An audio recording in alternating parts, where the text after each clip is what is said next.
විපක්ෂ නායකවරයා පෙනී හිටියේ දෙන්නයි පෙනී හිටියේ විපක්ෂ නායක වෙනුවෙන්.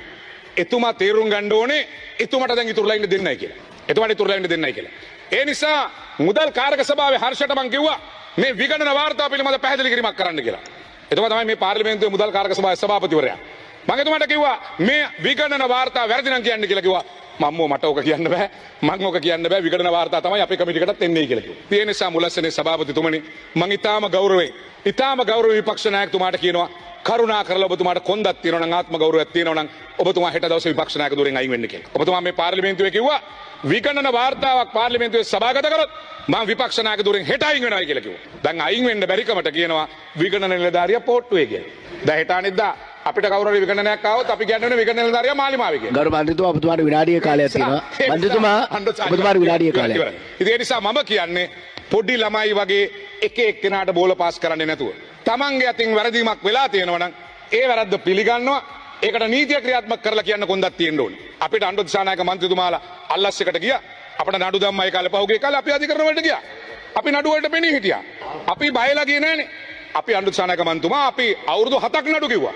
නීතිපතිතුමා ගාවට ගිහලා ඇඬුවේ නෑ මේ නඩුව අයින් කරන්න කියලා. අපි අධිකරණයේ අවුරුදු 7ක් නඩු කිව්වා. ඒ නිසා විපක්ෂ නායකතුමාටත් කොන්දක් තියෙන්න ඕනේ. ඒ මුදල් අවභාවිතා කරා නම් ඒ නඩුවලට පෙනී හිටලා වැරදිකාරද නිවැරදිකාරද කියන එක රටට ඔප්පු කරන්න. විපක්ෂ නායකවරයා මේ රටේ රාජ්‍ය මුදල් බිලියන 15ක් අවභාවිතා කරලා තියෙනවා. ඒ බිලියන 15ත් හරි අර කොල්ලෝ 19ක් නෝනගේ සැලූන් එකට කොණ්ඩේ කපන්න දාපු එකම ඇති එතුමගේ විපක්ෂ නායක ධුරෙන් අයින් වෙන්න.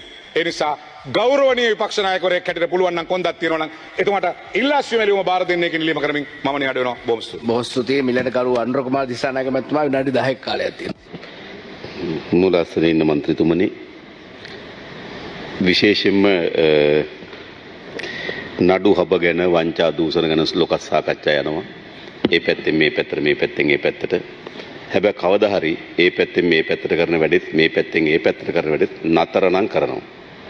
මේක අද අපේ ඈත ගම්වල මිනිස්සුන්ට බෙහෙත් ටික නැත්තේ, හරියමං ආහාර වේලක් නැත්තේ, පාර යන බස් එකක් නැත්තේ, දරුවෙකුට රස්සාවක් නැත්තේ මේ මහා පරිමාණ වංචා දූෂණ.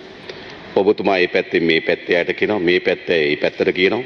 සහතික වශයෙන් මේක අවසන් කරන යුගයක් මේ රටේ හදනවා. ගරු කාලයක් යයි. ඒ කාලය යනකොට ප්‍රශ්නයක් නැහැ.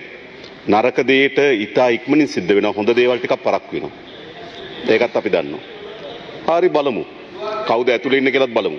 හරිද? ඒ ගැන තියාගන්න එපා. හරිද? ඔව්. මහින්දානන්දතුමා. බොහොම හොඳයි. ඔබතුමා බොහොම හොඳයි. ඔබතුමා කිව්වා මේක නතර කරන්න ඕනේ කියලා. බොහොම හොඳයි. ඒක නතර කරන්න ඕනේ. අපිත් 100%ක් විතර ඉන්නවා.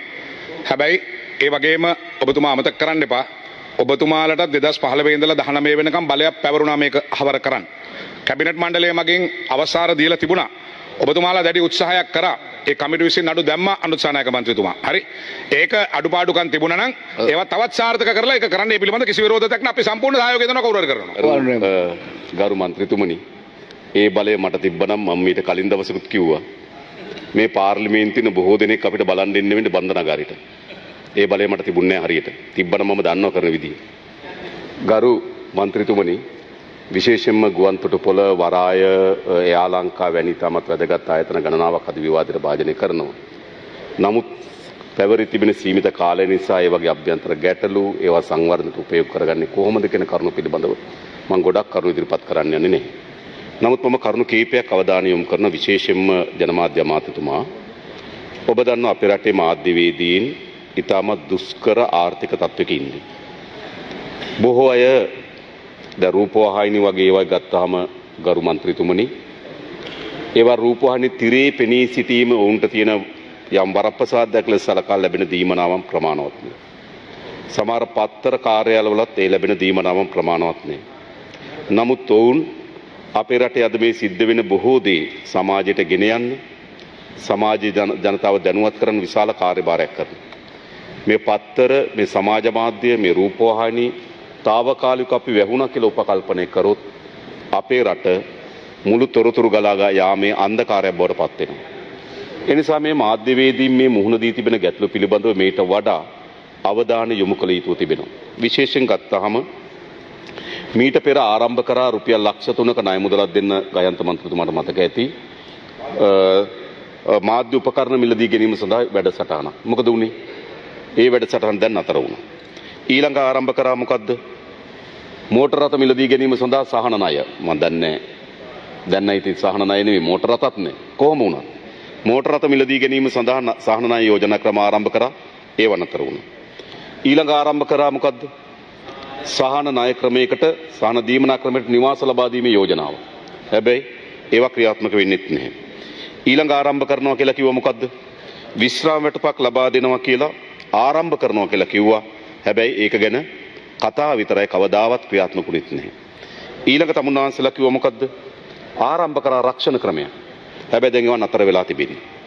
ඒ නිසා මේ මාධ්‍යවේදීන් තමන්ගේ වෘත්තීමේ ජීවිතේ පවත්වාගෙන යාමේදී ඔවුන් මුහුණ දෙන ගැටලු යම් ප්‍රමාණයක් निराකරණය කර ගැනීම සඳහා උපකරණ මිලදී ගැනීම සඳහා සහන ණය යෝජනා ක්‍රමයක්, වාහන මිලදී ගැනීම සඳහා, නිවාස මිලදී ගැනීම සඳහා රක්ෂණ ක්‍රමයක්, විශ්‍රාම වැටුපක් ආදී.